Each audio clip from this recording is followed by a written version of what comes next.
Beautiful day, guys. We're going to talk about the M5 again today.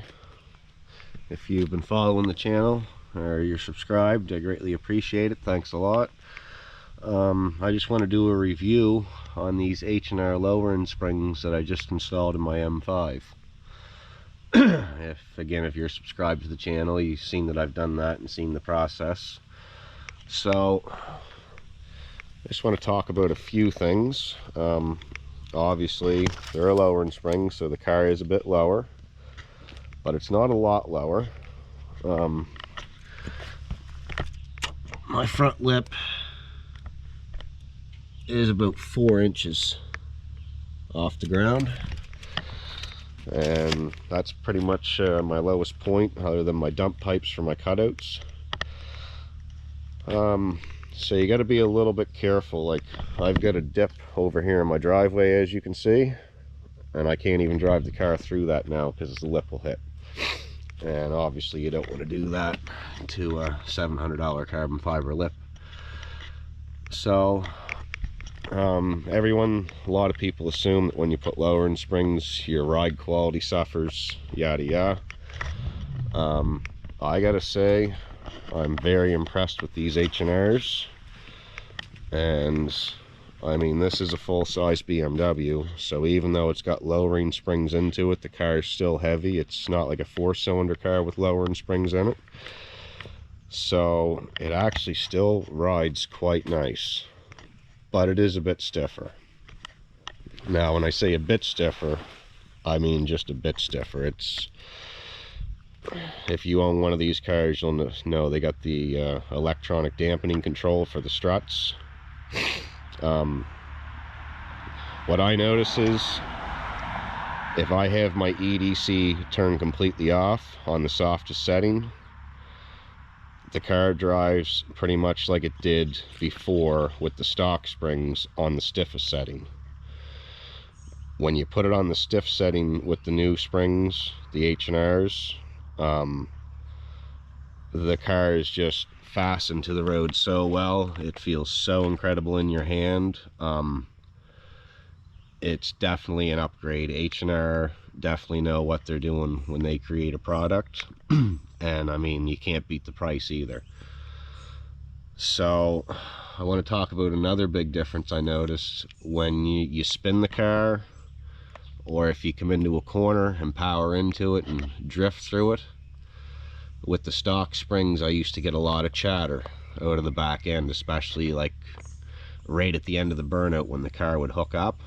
Now the car doesn't do that at all. There's no hopping, no jumping out of the back end of it whatsoever. So that feels better, and I like that part of it much better. The downfall to that is when you come into a corner and you power into it, it comes out on you a little bit quicker. So I mean, these cars are pretty well mannered as it is, but if you drive them hard and you do that kind of stuff, you got to be a little bit quicker on that steering wheel to keep her all in line and happy. So the car is cold. I'm going to fire it up.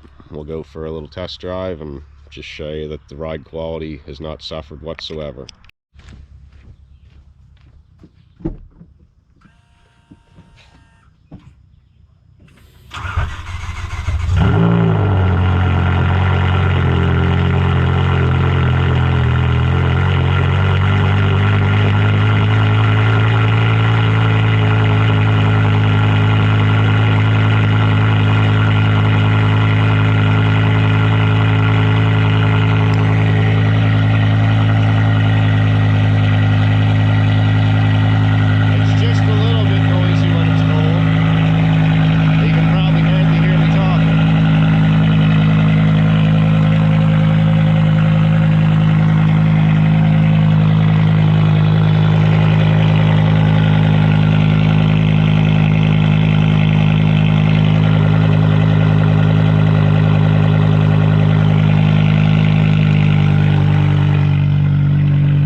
not recommend doing anything aggressive until you start seeing some oil temperature here.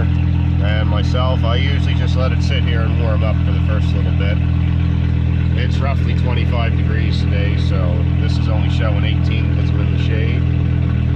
So I'll get the camera mounted here and we'll go for a little drive.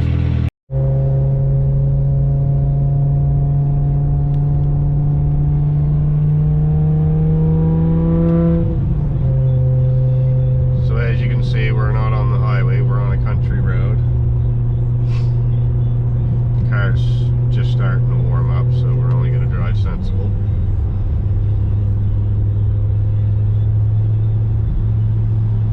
Right now I have the suspension on the stiffest setting, so full stiff.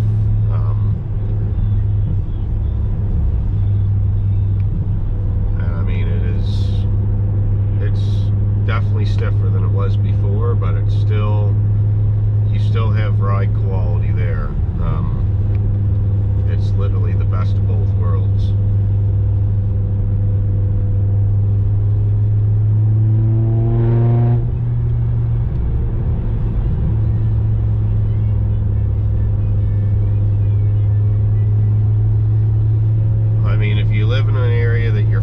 To drive your car on rough roads, this probably isn't a good application for you. I've only been driving this now for like a couple weeks with the new springs, and there's a few select roads that I will not even take it down now because you're just asking to break stuff.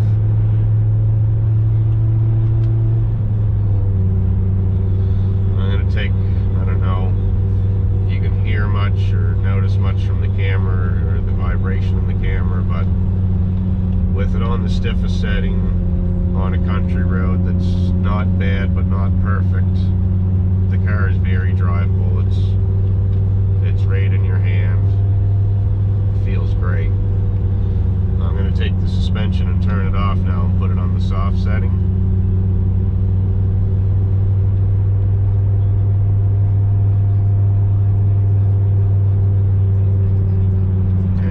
Still feel the car bounce a little over the bumps. Like it's not flat out stiff that nothing moves. Like I said, you still have ride quality there. It's just different.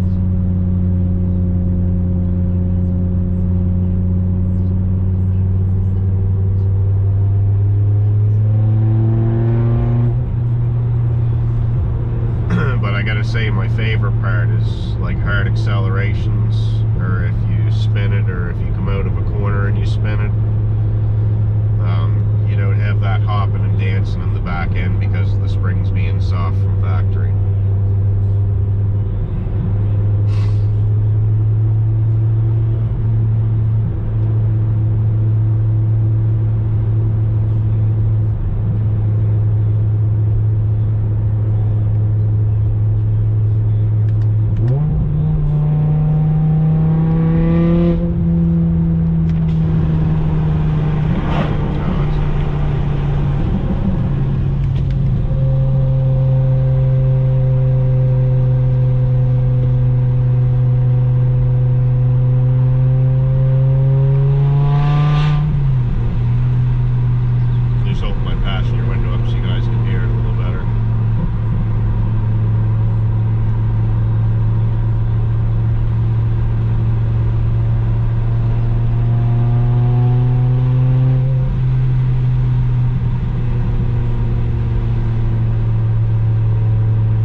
shortly, and we'll show you the launch difference, how it doesn't jump anymore.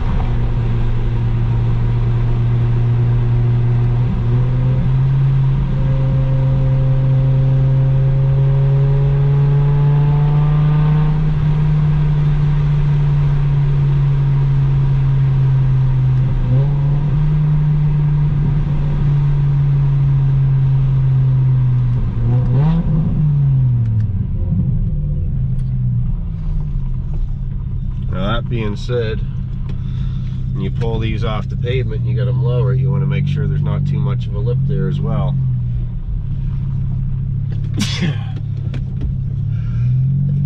Sorry, my allergies are horrible, guys.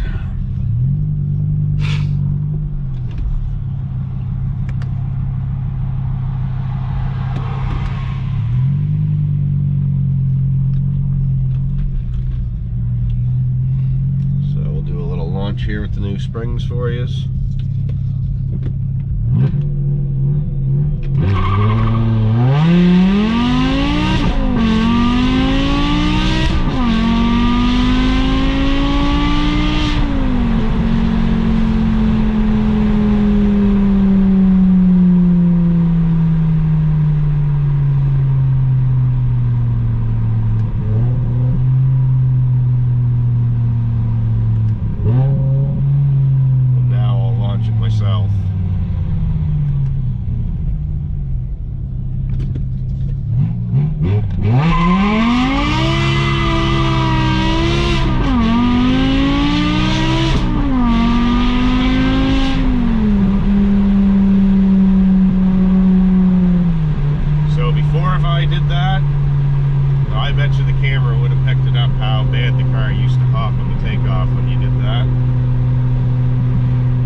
Actually does help you get traction, but God, it's some hard on stuff.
Some nasty old backfires out of it around 56, 5700.